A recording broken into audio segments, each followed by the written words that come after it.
রাব্বুল আলামিন বলেন, হাবিব রে আপনি কাঁদেন কেন? আজকে তো আপনার কাঁদার দিন না। আমি আপনাকে মাকামে মাহমুদ দান করেছি, আমি আপনাকে কাউসার দান করেছি।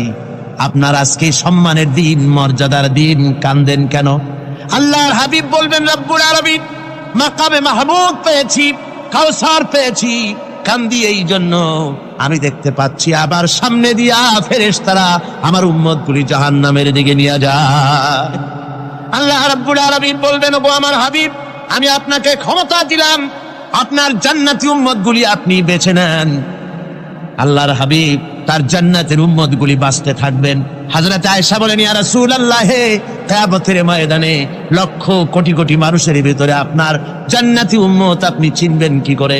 হুজুর বলেন, আয়েশা, কোন একটি ঘোড়ার কপাল যদি থাকে সাদা, এই সাদা কপালওয়ালা ঘোড়াটা যদি অসংখ্য ঘোড়ার ভিতরে যদি হারিয়ে যায়, তাহলে সাদা কপালওয়ালা ঘোড়ার মালিক তার ঘোড়াকে পাবে কিনা বলো? হযরত আয়েশা বলেন, হুজুর অনায়াসে পাবে। আল্লাহ রাব্বুল আলামিনের হাবিব বলেন, আয়েশা রে, কিয়ামতের ময়দানে আমার যেই উম্মতেরা নামাজি ছিল, দিনদার ছিল, পরেজগার ছিল, দুনিয়ার বুকে ঈমান নিয়ে যারা চলাফেরা করেছে, আমার দিন কায়েমের আল্লাহর দিনের জন্য যারা কাজ করেছে, ওদের চেহারা নূর চমকাতে থাকবে, ঈমানের নূর কিয়ামতের দিন চমকাতে থাকবে। সেই ঈমানের নূর দেখে দেখে আমি আমার জান্নাতি উম্মতগুলি আমি বেছে নেব। নবীজি বলেছেন, কন্যার পিতাদেরকে গালি দিও না। অনেকে টিটকারি করে, বারবার মেয়ে হয় ছেলে একটাও হয় না, সেই জন্য টিটকারি বটকারি করে। আল্লাহর নবী বলেছেন, মেয়ের পিতাকে গালি দিও না, ঠাট্টা করো না, যেহেতু আমি মুহাম্মদুর রাসূলুল্লাহ সাল্লাল্লাহু আলাইহি ওয়াসাল্লাম, আমি মেয়েদের পিতা, আমি নিজে মেয়েদের পিতা। খাও না, মেয়েদের পিতাকে গালি দিও না। রাসূলুল্লাহ বলেছেন, আকাশের নিচে জমিনের উপরে খাদিজার মতো মহিলা আর নাই। সেই হযরতে খাদিজা রাসূলের 4টি মেয়ে পেটে ধারণ করেছিলেন। সুবহানাল্লাহ।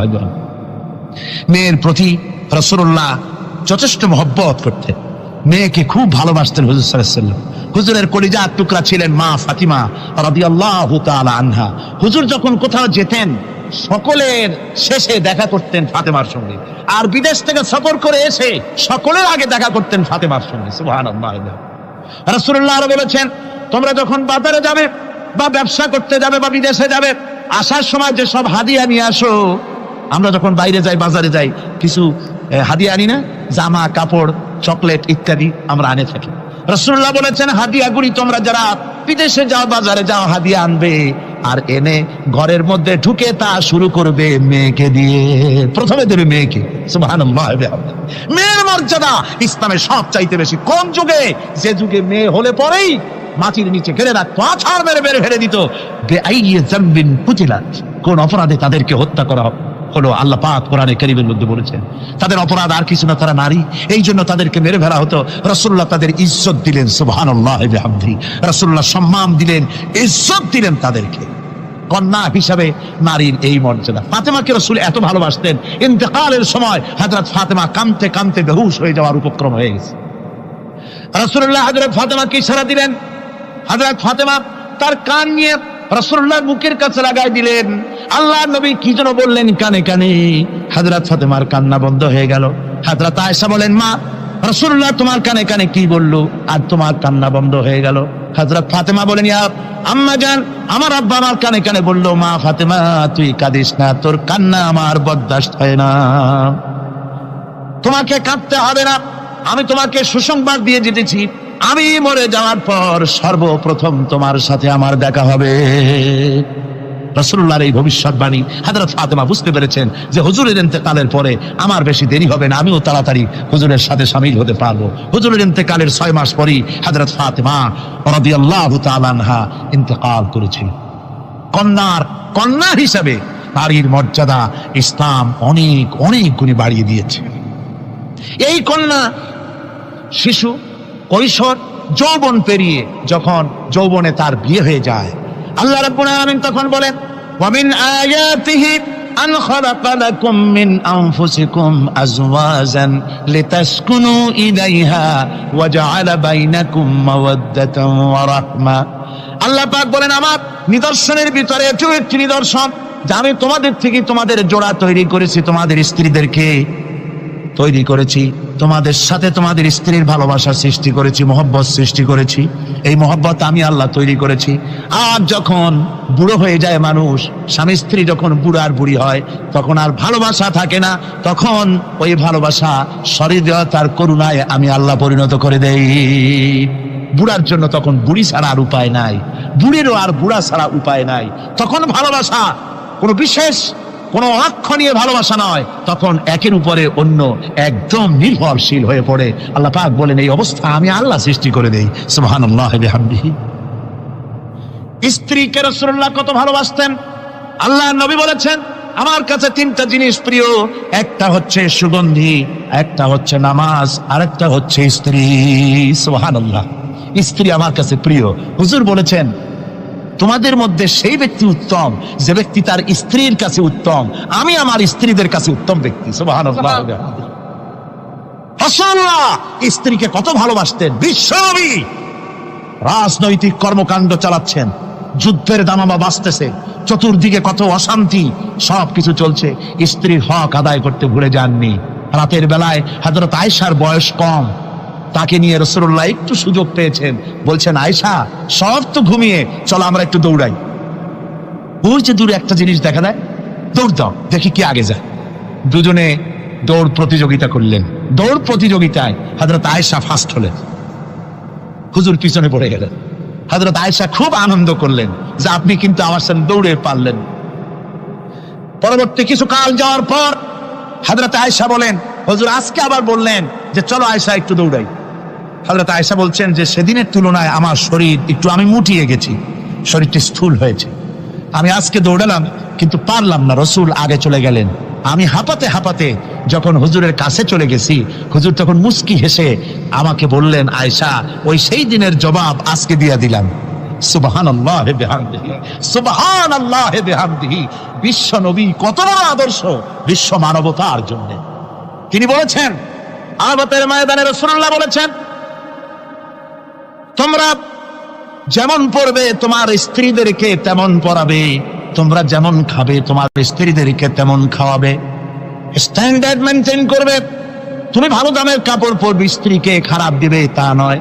অধিকার দুজনেরই সমান, স্বামী এবং স্ত্রী সমান অধিকার, কিন্তু আমরা তা বুঝতে পারি না, বুঝতে চাই না। আমরা অনেকে মনে করেছি বিয়ে যখন করছি তখন আমি তো নওয়াবজাদা নসরুল্লাহ খান আর বউ তো কেনা দাসী। না, সে কিন্তু দাসী নয়, তার মর্যাদা আছে, তার সম্মান আছে,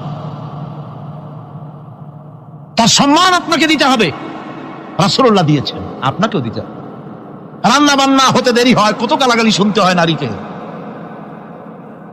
আল্লাহর নবীর স্ত্রী হযরত আয়েশা বলেছেন আল্লাহর নবী কাজ করে, মানুষের সঙ্গে কথা বলে, রাষ্ট্রীয় দায়িত্ব পালন করে ঘরের ভিতরে এসে যখন দেখেছেন রান্না হতে দেরি আছে, রাসূলুল্লাহ বিরক্ত হন নাই, ভুরু কুঞ্চিত করেন নাই, চোখ মোটা করেন নাই, আমাকে কোনো কথা শোনার নাই, বরং আমার কাছে বসে রান্নায় আমাকে সহযোগিতা করেছেন।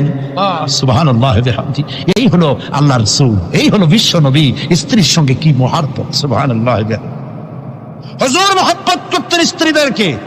রাসূলুল্লাহর ঘরে দৌলত ছিল না, কিন্তু মহব্বত দিয়ে ভরা ছিল ঘরটা। হুজুরের ঘরে ফ্রিজ নাই, এসি নাই, হুজুরের ঘরে কার্পেট নাই, হুজুরের ঘরের মধ্যে জাজির নাই, তোশক নাই, বড় বড় কম্বল নাই, আরামের কোনো জিনিস নাই, মডার্ন ইকুইপমেন্টস কিচ্ছু নাই, দৌলত নাই, কিন্তু মহব্বত দিয়ে ঘরটা ভরা। হযরত আয়েশা বলেছেন আমি পানি পান করে, যখন আমি পানি পান করে গ্লাস রেখে দিতাম, আল্লাহর নবী তখন গ্লাসের সেই জায়গায় ঠোঁট লাগাতেন যেখানে আমি ঠোঁট লাগাইয়া পানি পান করেছি। আমি গোশত চিবোতাম, রাসূলুল্লাহ আমার হাত থেকে গোশত টুকরা নিয়া সেই জায়গায় চিবোতেন যেখানে আমি চিবয়েছি। সুবহানাল্লাহ। আমার ভাইরা, রাসূল তার স্ত্রীদেরকে মহব্বত করতেন, স্ত্রীরাও রাসূলকে মহব্বত করতেন দারুণ ভাবে।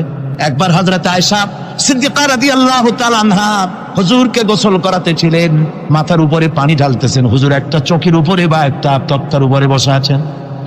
গোসলের পানির ভিতরে রাসূলুল্লাহ দেখতে পেলেন রক্তের মতো কি যেন প্রবাহিত হয়ে যাচ্ছে। হুজুর জিজ্ঞেস করেন আয়েশারে পানির ভিতরে রক্তের মতো কি দেখা যায়? হযরত আয়েশা বলেন হুজুর আপনি যখন বসেছিলেন অসতর্ক মুহূর্তে তক্তার নিচে আমার একটা আঙ্গুল পড়েছিল, পায়ের আঙ্গুলটা ফেটে বোধহয় রক্ত বেরোতেছে। রাসূলুল্লাহ তাড়াতাড়ি করে উঠলেন আর ওই আঙ্গুলকে ব্যান্ডেজ করে দিলেন। রাসূলুল্লাহ বললেন, আয়েশা রে, আঙ্গুল ফেটে গেছে, একটু আহাহু পর্যন্ত করলে না, এতক্ষণ তুমি কষ্ট করলে কেন? হযরত আয়েশা বলেন, ইয়া রাসূলুল্লাহ, ওটা তো একটা পায়ের আঙ্গুল। আয়েশার কলিজাটা ফেটে যদি রক্ত বেরোতো রাসূলুল্লাহকে উঠতে বলতে আমি পারতাম না। কি মহব্বত রাসূলের সাথে। হযরত আয়েশা বলেন, রাসূল সাল্লাল্লাহু আলাইহি ওয়াসাল্লাম স্ত্রীদেরকে এত ভালোবাসতেন, আমাদের ঘরে গোশত টোস্ত তেমন রান্না বান্না খুব কম হতো। গোশত রান্না হবে কি, মাসের পর মাস চলে গেছে রাসূলের বাড়িতে, হুজুর স্ত্রীরা বলেছেন আমাদের ঘরে চুলে আগুন জ্বলে নাই, একটু শুকনা রুটি, একটু শুকনা খেজুর আর একটু পানি খেয়ে আমাদের জীবন চলেছে, এরকমের অবস্থা হয়েছে। তারপরে এই অবস্থা চলেছে, এর মধ্যে যদি কখনো একটু গোশত আসছে, হুজুর যখন ছাগল ইত্যাদি ছাগল দুম্বা জবাও করেছেন, এই দুম্বার গোশত নিয়ে ছাগলের গোশত নিয়ে রাসূলুল্লাহ নিজে বেরোতেন। হযরত খাদিজার বান্ধবী কোথায় আছে খুঁজে ওই বান্ধবীর কাছে গোশত পৌঁছে দিয়ে আসতে। হযরত আয়েশা বলেন, একদিন আমার ঘুম ভেঙে গেল, দেখি হুজুর আমার কাছে নাই, গেলেন কোথায়? খুঁজতে খুঁজতে যায় দেখি মসজিদে নববীর ভিতরে হুজুর হাত তুলে বসে আছেন, মোনাজাত করতেছেন। আমি পেছনে গিয়ে হাত তুললাম, আমি শুনতে পাচ্ছি নবীজি দোয়া করছেন রব্বুল আলামিন কিয়ামতের ময়দানে যেদিন সন্তান তার পিতাকে ভুলে যাবে, মা তার সন্তানকে হারায় ফেলবে, ওই কঠিন হাসরের ময়দানে আমি যেন আমার খাদিজাকে হারাইয়া না যাই। মুনাজাতের শেষে হযরত আয়েশা বলেন, ইয়া রাসূলুল্লাহ, খাদিজার কথা আপনার এত কেন বারবার মনে পড়ে? একটা বুড়িরে বিয়ে করেছিলেন 25 বছর বয়সের সময়, 40 বছর বুড়ি, তার কথা কেন এত মহব্বত আপনার মনে পড়ে? তার থেকে যুবতী মেয়ে, সুন্দরী মেয়েকে আপনার স্ত্রী হিসেবে আপনি পান নাই? হুজুর বলেন, আয়েশা রে, খাদিজার সম্পর্কে এমন কথা তুমি আর বলো না, তোমরা সবাই আমার সুখের দিনের স্ত্রী, আর খাদিজা আমার এমন সময় স্ত্রী ছিল যখন মক্কায় আমার আশ্রয় ছিল না, তামাম মক্কা নগরীতে আমার আশ্রয় ছিল না। খাদিজার সঞ্চিত সমস্ত ধনরাশি ইসলাম কবুল করার পর দুহাতে খাদিজা বিতরণ করে দিয়েছে। হযরত আয়েশা বলেন, হুজুর আমার গোস্তাকি মাফ করে দেন, আমি আর এরকম বলবো না, তবে খাদিজা সম্পর্কে আমার কিছু একটু শুনান। হুজুর বলেন, আয়েশা রে, শোনো, গভীর রাত যত রাত হোক না কেন, ইসলামের দাওয়াত দিয়ে দিয়ে গভীর রাত্রে আমি যখন বাসায় ফিরেছি, ঘরে এসেছি, দরজায় একটা মাত্র ডাক দিয়েছি, খাদিজা, অমনি দরজা খুলে গেছে। আমি জিজ্ঞেস করেছি, খাদিজা রে, যত রাত্রে আসলাম, যতবার আসলাম, একটা ডাকের বেশি লাগলো না, তুমি কি ঘুমাও না? হযরতে খাদিজা বলেছেন, ইয়া রাসূলুল্লাহ, আমার মনের ভিতরে ভয় থাকে, আল্লাহর রাসূল দিনের খেদমতে বাইরে আছেন, আমি যদি আরামে বিছানায় ঘুমায় থাকি আর নবীজি দরজার কাছে দাঁড়ায় আমারে ডাকাডাকি করবেন, উঠতে যদি দেরি হয়ে যায় নবীজির সঙ্গে বেয়াদবি হয়ে যাবে, এই মনে করে আপনি না আসা পর্যন্ত দরজার সাথে পিঠ লাগাই আমি দাঁড়াইয়া দাঁড়াইয়া ঘুমাই। আমার ভাইরা, হযরতে খাদিজার ইজ্জত স্বয়ং আল্লাহ দিয়েছেন। কে দিয়েছেন? হাদিস শরীফে এসেছে, রাসূলুল্লাহ জাবালে নূরে বসা, গারে হেরার ভিতরে বসা, হযরতে জিবরাইল রাসূলুল্লাহর সঙ্গে কথা বলতেছেন। একটু পরে হযরতে জিবরাইল বলেন, ইয়া রাসূলুল্লাহ, আমি আর এখানে বসবো না, আমি এখন চলছি। আমি দেখতে পাচ্ছি খাদিজা আসতেছে আপনার জন্য খাবার নিয়ে। খাদিজা যখন আপনার কাছে পৌঁছে যাবে, আপনি খাদিজাকে শোনায় দিবেন আল্লাহ রাব্বুল আলামিন খাদিজাকে সালাম জানাইছে। সুবহানাল্লাহ, সুবহানাল্লাহ। রাসূলুল্লাহর কাছে হযরতে খাদিজা যখন আসলেন, হুজুর বললেন, খাদিজা, আজকে তোমার জন্য দারুণ সুখবর। বলে কি? বলে, আল্লাহ পাক জিবরাইল কেমন উঠে গেল আমার কাছ থেকে, জিবরাইল বলে গেল আল্লাহ তোমাকে সালাম বলেছেন। হযরত খাদিজা কেঁদে ফেললেন, বললেন, ইয়া রাসূলুল্লাহ, আমার নারী জন্ম সার্থক, আল্লাহ আমাকে সালাম বলেছেন, এর জবাব কেমনে দিতে হয় হুজুর আমি তো জানি না, আপনি আমার পক্ষ থেকে আল্লাহর সালাম কিভাবে দেওয়া লাগে আপনি দিয়ে দিন, আমি তো বুঝি না কেমনে আল্লাহর সালামের জবাব দেব। হুজুর বললেন, খাদিজা, শুধু আল্লাহ নয়, জিবরাইলও তোমাকে সালাম বলে গেছে। হযরতে খাদিজা বললেন, হযরত জিবরাইলকে আমার সালামের জবাবটা ওয়ালাইকুম আসসালাম বলেন। হযরত খাদিজার এই মর্যাদা ছিল। আমার ভাইরা, রাসূল পাক সাল্লাল্লাহু আলাইহি ওয়াসাল্লাম এভাবে মহব্বত করেছেন স্ত্রীদেরকে। সুতরাং স্বামী স্ত্রীর মহব্বত আল্লাহর জান্নাতি নিয়ামত। কিসের নিয়ামত? যে ঘরের মধ্যে স্বামী স্ত্রীর মধ্যে মিল মহব্বত আছে, এটা বেহেশতের মতো, আর যেখানে মিল মহব্বত নাই, এটা জাহান্নামের মতো। ঠিক কি? সুতরাং মহব্বত করুন, বেশি বেশি স্যাক্রিফাইস করুন, বেশি বেশি স্যাক্রিফাইস করুন। নারীদের ব্যাপারে বলা হয়েছে, পুরুষকে বলা হয়েছে অধিকার আদায় করো, সব ব্যাপারে সমান অধিকার। কিন্তু নারীকে একটা ব্যাপারে বলা হয়েছে, নারী শোনো, পুরুষের মর্যাদা তোমার চাইতে আল্লাহ রাব্বুল আলামিন বেশি দিয়েছেন। আর রিজালু কাওয়ামুনা আলান নিসা, নারীদের উপরে পুরুষের প্রাধান্য আল্লাহ পাক দান করেছেন। একজন সাহাবী বলেছিলেন, ইয়া রাসূলুল্লাহ, জংলি উট দেখলাম আপনার পায়ের উপরে সেজদায় পড়ে গেল, আপনি যদি আমাদেরকে অনুমতি দিতেন না আপনাকে আমরা সেজদা করতাম। আল্লাহ নবী বললেন, মানুষ মানুষকে সেজদা করা এ পারমিশন যদি আমি দিতাম তাহলে দুনিয়ার সমস্ত স্ত্রীদেরকে বলতাম তারা যেন তাদের স্বামীকে সেজদা দেয়। স্বামীর মর্যাদা এখানে বেশি, সুতরাং অধিকার সমান, কোনো সন্দেহ নাই, কিন্তু স্বামীর একটা আলাদা মর্যাদা আছে, সেই সম্মানও তাকে দিতে হবে। এরপরে এই সমান অধিকারের ভিত্তিতে স্বামী স্ত্রী চলতে থাকে, মাঝখানে আল্লাহ পাক তাদেরকে সন্তান দান করেন। আল্লাহ তাদেরকে, নারীকে লেখাপড়ার অধিকার দিয়েছেন, ইসলাম তাকে লেখাপড়ার অধিকার দিয়েছে, শিক্ষার অধিকার দিয়েছে। হযরত আয়েশা সিদ্দিকা রাদিয়াল্লাহু তাআলা আনহা শিক্ষয়িত্রী ছিলেন, হাফেজা ছিলেন, হাদিসের হাফেজা ছিলেন, কোরআনের হাফেজা ছিলেন, হাজার হাজার সাহাবায়ে কেরামদের তিনি ওস্তাদ ছিলেন। সুবহানাল্লাহ বলেন। নারীদের ব্যাপারে অধিকাংশ মাসালা হযরত আয়েশা সিদ্দিকা রাদিয়াল্লাহু তাআলা আনহার অবদান। সুবহানাল্লাহ। নারী যুদ্ধ করেছে, যুদ্ধের ময়দানে নারীর অধিকার আছে। নারী চাকরি করতে পারবে, নারী ব্যবসা করতে পারবে, নারী লেখাপড়া করতে পারবে, নারী সেনাবাহিনীতে যেতে পারবে, নারী সব করতে পারবে, কিন্তু পর্দার মাধ্যমে। একটা লোক গিয়ে কাঁদতেছিল মুসলমান হওয়ার পরও। হুজুর কয়, কান্দো কেন? কই যে আমার গুনাহ কি মাফ হয়েছে? হুজুর বলেন, হ্যাঁ মাফ হয়ে গেছে, কলেমা পড়ছো, মাফ হয়ে গেছে। কয় যে হুজুর আমি তো মারাত্মক গুনাহ করছি। বলে কি?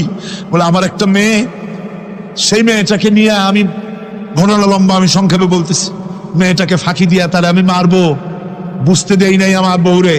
বললাম চলো বেড়াইতে যাই, মেয়েটা আমার সাথে সাজায় দিয়েছে, তার মা বেড়াতে নিয়ে যাবো এই কথা মনে করে। মেয়েটা কদ্দূর যায়, আবার আব্বা আব্বা বলে আমার দিকে ফিরে আসে, আবার পিছনে থাকে, আবার আব্বা আব্বা বলে জড়ায় ধরে। এইভাবে করতে করতে যখন নির্জন এলাকায় গেলাম, আমি পাহাড়ের পাশে গর্ত খোঁড়া আরম্ভ করলাম। গর্ত খুঁজি আর মাটি ছিটে এসে আমার দাড়িতে লাগে। বাচ্চা মেয়েটা আমার কাছে এসে দাড়ি দিয়ে ধুল ঝাড়ায় দেয়, কয় আব্বা তোমার দাড়িতে ধুল লাগতেছে, তুমি এই কষ্ট করতেছো কেন? মেয়ে তো বোঝে না যে আমি তার জন্য কবর খুঁজতেছি। কবরটা খোঁড়া হয়ে যাওয়ার পর মেয়েটারে বান্ধা শুরু করলাম। মেয়ে এখন কাঁদতেছে, বাবা আমার বান্ধ কেন? আমি তারে বাঁধা জোরে ওর মধ্যে নিক্ষেপ করে দিলাম। মেয়েটা গর্তের মধ্যে বসে চিৎকার করে বলছে, আব্বা তুমি আমারে বাঁচতে দাও, আমি তোমারে বাপ বলে সমাজে হ্যাঁ করবো না, আমি ভিক্ষা করে খাবো, আমারে পাইল না। লোকটি বলছি, ইয়া রাসূলুল্লাহ, আমার মনে দরদ আসলো না। আমি একটা পাথর উঁচু করে আমার মেয়ের বুক লক্ষ্য করে জোরে মেরে দিলাম। বুকটা ফেটে রক্ত ফিনকি দিয়ে উঠলো, আর মেয়ের বুক থেকে আওয়াজ বেরোলো, আব্বা। আমার কানে যেন এখনো সেই আওয়াজ বাজে। হাদিস শরীফে এসেছে, হুজুরের চোখের পানি দাড়ি ভিজে ভিজে জামার উপরে পড়তেছিল। হুজুর বললেন, আহারে, মানুষও পারে এইরকম কাম করতে।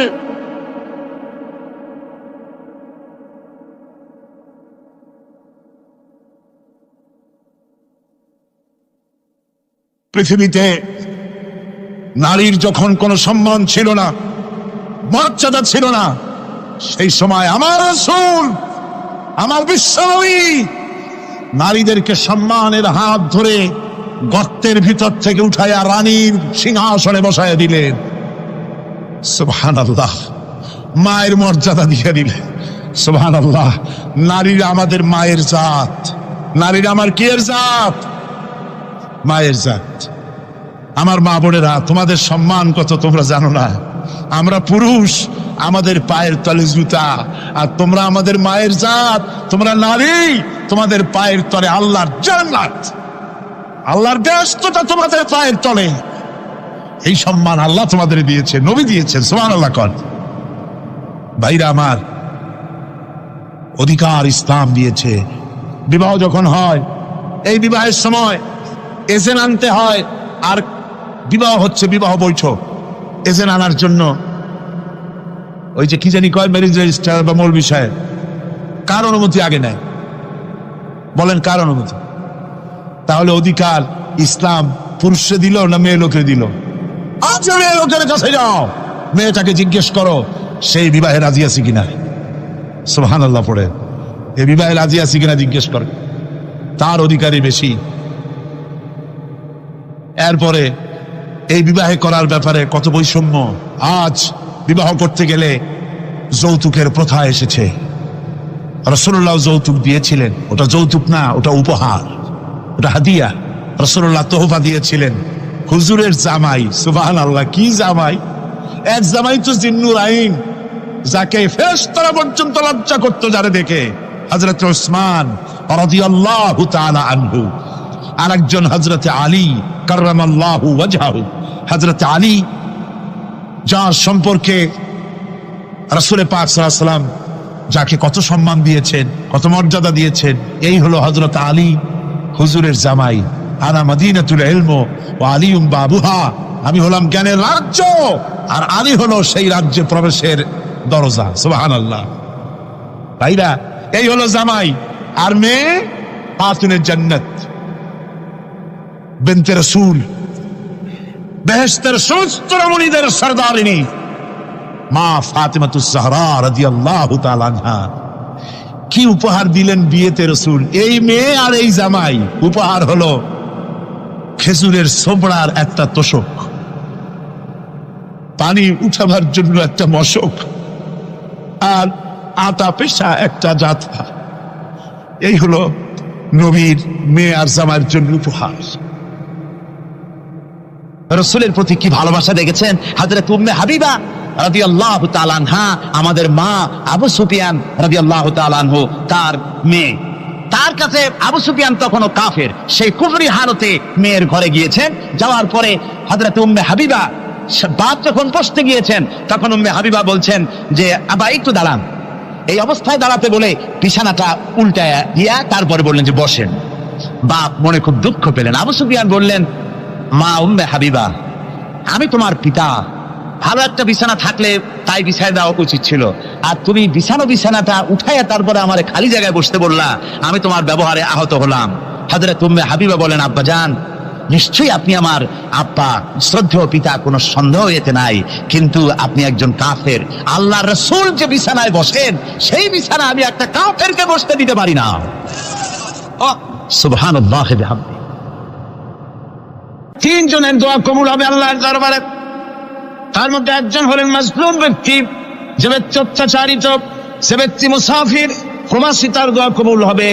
আর মা বাপ যদি সন্তানের জন্য দোয়া করে, ওই দোয়া আল্লাহ রব্বুল আলামিনের দরবারে মঞ্জুর হয়ে যায়। আল্লাহ রব্বুল আলামিন মা বাপ সম্পর্কে বলেন, মা বাবের জন্য আমার কাছে দোয়া করবি বান্দারা, আমার কাছে দোয়া করবি। দোয়াটা আল্লাহ পাক শেখাচ্ছেন, রব্বিরহামহুমা কামা রব্বায়ানি সগীরা। পড়েন সবাই, রব্বিরহামহুমা কামা রব্বায়ানি সগীরা। একটু জিকির করেন, লা ইলাহা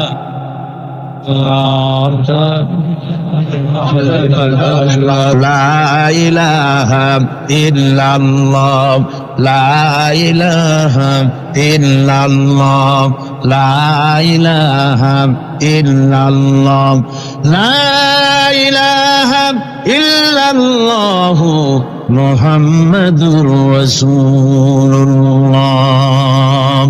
আমার ভাইরা, আল্লাহ পাক শিখাচ্ছেন, বান্দা তোর মা বাপের জন্য আমার কাছে দোয়া কর। আল্লাহ রব, আয় আমার প্রভু, আমার মা বাপ যেমন ছোটবেলায় আমাকে স্নেহের কোলে লালন পালন করেছে, আয় আমার আল্লাহ, তুমি আমার মা বাপকে তোমার রহমতের কোলে লালন পালন করো। আল্লাহ শিখাই দিয়েছেন। আমার ভাইরা, প্রত্যেক নামাজের পরে এই দোয়াটা ভুলে যাবেন না। ভুলে যাবেন? ভুলে যাবেন? আমার ভাইরা, আমার وَوَصَّيْنَا الْإِنسَانَ بِوَالِدَيْهِ إِحْسَانًا حَمَلَتْهُ أُمُّهُ كُرْهًا وَوَضَعَتْهُ كُرْهًا। আল্লাহ পাক বলেন, আমি পৃথিবীর সমস্ত মানব মণ্ডলীকে উপদেশ দিয়েছি, মা বাপকে সম্মান করো, শ্রদ্ধা করো, তাদের উপকার করো। তার কারণ হলো, তোমার মা তোমাকে গর্ভে ধারণ করেছে অত্যন্ত কষ্টের সাথে। আল্লাহ বলতেছেন, মা তোমাকে গর্ভধারণ করেছে অত্যন্ত কষ্টের সাথে, এরপরে তোমাকে ডেলিভারি করেছেন অত্যন্ত কষ্টের সাথে, তোমাকে ডেলিভারি করেছেন। গভীর রাত্রে মানুষ সব ঘুমিয়ে যায়, গর্ভবতী মা ঘুমাতে পারে না সন্তান পেটের ভিতরে, হাঁটু দিয়া গুতা মেরেছে, পা দিয়া লাথি মেরেছে। মা চরম শীতের রাত্রে, প্রচন্ড শীতের রাতে গায়ের লেপটা সরাই দিয়া মা একবার দাঁড়ায় আর একবার বসে, একবার দেওয়ালের সাথে হেলান দিয়া দাঁড়ায়, কষ্ট করে রাতটায় কাটায় দেয়। আবার সারাদিন সংসারের জন্য কাজ করেছেন, রান্না বান্না করেছেন মা, সকলকে খাওয়াইয়া মা শেষের দিকে খেতে গেছেন। যখন নিজে খেতে গেলেন, আবার ক্ষুধাত নিয়ে পেট ক্ষুধা নিয়ে খেতে বসেছেন, পেটের ভিতরে সন্তান লাথি মেরেছে, পেটের মধ্যে ঘুষা মেরেছে, হাঁটু দিয়া গুতা মেরেছে, ভরা পেটে, পেটের ভিতরে সন্তান গুতা মারলো হাঁটু দিয়া, মাথা দিয়া। মা ক্ষুধা রয়েছে, পেটে খেতে পারলেন না, বেদনা শুরু হয়েছে। খাবারের থালাটা ঠেলে দিয়ে মা দাঁড়ালেন, বসলেন, চোখের পানি ফেললেন। এভাবে করে মা একটা দুইটা দিন নয়, 10টি মাস পর্যন্ত সন্তানটাকে পেটের মধ্যে নিয়ে, একটা জীবিত মানুষ আর একটা জীবিত সন্তান পেটের মধ্যে নিয়ে নড়াচড়া করছেন, চলাফেরা করছেন। কিতাবের মধ্যে এসেছে রাতের বেলায় মা যে ঘুমাতে পারেন না সন্তানের নড়াচড়ার কারণে, রাতভর ইবাদত করলে যত সওয়াব পাওয়া যেত আল্লাহ ওই সওয়াব মায়ের আমলনামায় লিখে দেন। সন্তান পেটে থাকার কারণে খেতে পারে না, পেট ভরে ক্ষুধায় কষ্ট পায় মা, এই জন্যে 10 মাস ধরে রোজা রাখলে যে সওয়াব হতো আল্লাহ রাব্বুল আলামিন মায়ের আমলনামায় রোজার সওয়াব লিখে দেন। 10 মাস পরে গেল, সন্তান ডেলিভারির সময় চলে এলো। মায়ের মন বিমর্ষ, সন্তান ডেলিভারি হবে, না জানি মরে যাই নাকি, না জানি অপারেশন লাগে নাকি, কি অবস্থা হবে। মা খেতে পারে না, মুখটা শুকায়া যায়। ডেলিভারির সময় যখন আসে, মাবাবের কাছ থেকে বিদায় নিয়ে যায়, স্বামীকে একান্তে গোপনে ডেকে নিয়ে বলে, প্রাণের স্বামী, দীর্ঘদিন একসঙ্গে ঘর কন্যা করেছি, অপরাধ হয়ে যেতে পারে, আমারে মাফ করে দিও। আমার মনে হয় এবার আমি আর বাঁচবো না, সংসার থাকলো, চাবি থাকলো, সব বুঝে নাও, আমারে মাফ করে দিও। মা চলে গেল সতিকা গৃহে, ক্লিনিকে চলে গেল, অপারেশন থিয়েটারে চলে গেল, অথবা ডেলিভারির জায়গায় চলে গেল। ডেলিভারি পেইন শুরু হয়ে গেল, বেদনা শুরু হয়ে গেল। এক একটা বেদনা যেন মায়ের এক একটা মৃত্যু যন্ত্রণা শুরু হয়ে যায়। এমন যন্ত্রণা, প্রসব বেদনা দুনিয়ার ভুক্তভোগী মা ছাড়া আর কেউ জানে না। এই চরম বেদনার ভেতর দিয়ে, চরম কষ্টের ভিতরে মা যখন একটা বাচ্চা প্রসব করলো, জিহাদের ময়দানের মতো মা রক্তাক্ত হয়ে গেলেন, সন্তান দুনিয়া এলো। মা তখন অস্থির থাকেন, এত বড় বিরাট কষ্টের ভিতরে। আল্লাহ রাব্বুল আলামিন বলেন, সন্তান যখন ডেলিভারি হয়ে গেল, মায়ের মনের ভিতরে আমি তখন এই ফিলিংস, এই টেন্ডেন্সি জাগ্রত করে দিই, দেখ কি হয়েছে। মা তখন দেখতে চায় কি হয়েছে। মায়ের সামনে যখন এত কষ্টে হৃদয় বিংড়ানো, কলিজার 32টি নাড়ি ছেঁড়া যন্ত্রণার সন্তান যখন মায়ের চোখের সামনে আসে, আল্লাহ পাক বলেন, মা যখন তার ছেলের মুখের দিকে তাকায়, মেয়ের মুখের দিকে তাকায়, আল্লাহ বলেন 10 মাসের পেটে ধরা কষ্ট আর ডেলিভারির সব কষ্ট মায়ের মন থেকে মুছে ফেলে দেই। আল্লাহ রাব্বুল আলামিন বলেন, খবরদার দুনিয়ার মানুষ, এমন মায়ের সাথে নাফরমানি করবি না, এ মায়ের সাথে নাফরমানি করবি না, মাকে সম্মান করবি, মার কাছে দোয়া চাবি। দুনিয়ায় যদি সম্মান চাও, রিসপেক্ট চাও, মায়ের পায়ে ধরে কাঁদো। মায়ের জাতি অনেক সম্মান তার। রাসূল করিম সাল্লাল্লাহু আলাইহি ওয়াসাল্লামকে প্রশ্ন করা হয়েছে, হুজুর খেদমত করবো কার? হুজুর কয় মায়ের। তারপরে কার? হুজুর কয় মায়ের। তারপরে কার? হুজুর বলেন মায়ের। তারপরে কার? তোমার পিতার। 3 গুণ, তোর ভাইয়ের মর্যাদা 3 গুণ বেশি, তোর বাবার চাইতে মর্যাদা বেশি। সুবহানাল্লাহ পড়ে। আর আজকে ইসলামের শত্রুরা তারা বলে যে ইসলাম নারীর অধিকার আদায় করে নাই। নারীর অধিকার ইসলাম দেয় নাই তো কে দিয়েছে?